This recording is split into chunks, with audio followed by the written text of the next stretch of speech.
Ahmedabad plane ક્રેશનો મામલો.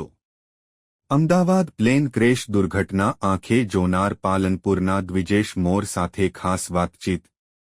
દ્વિજેશ અમદાવાદમાં બી.જે. Medical કોલેજમાં પ્રથમ વર્ષમાં અભ્યાસ કરે છે. જ્યારે ઘટના બની ત્યારે દ્વિજેશ મેસમાં જમવા ગયો હતો અને બની હતી ઘટના. દ્વિજેશને પહેલા તો એવું લાગ્યું કે કોઈ બિલ્ડિંગ પડી છે, પણ પછી ખ્યાલ આવ્યો કે પ્લેન ક્રેશ થયું છે. દ્વિજેશે કહ્યું કે જ્યારે પ્લેન ક્રેશ થયું ત્યારે આજુબાજુ કંઈ દેખાતું જ ન હતું, એકલો ધુમાડો હતો.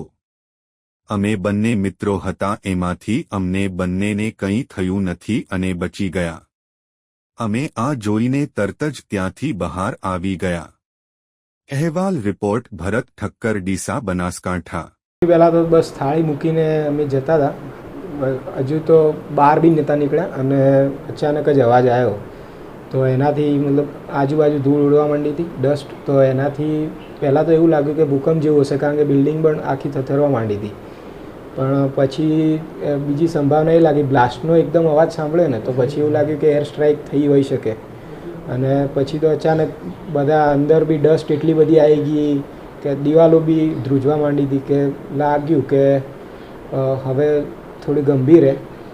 અને પછી શ્વાસ બી નહોતો લેવડાતો અંદર, અને દેખાવાનું બી કમ્પ્લીટલી બંધ થઈ ગયું હતું.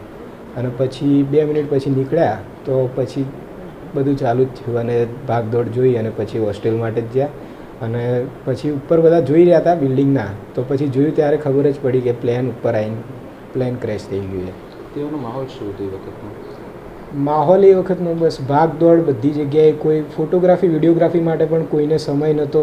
બાકી તો આવા જગ્યાએ એ જ ચાલતું હોય, પણ એના માટે બી કોઈ ઊભું નહોતું રહેલું, કારણ કે બધાને ખબર હતી પરિસ્થિતિની ગંભીરતા બહુ હતી.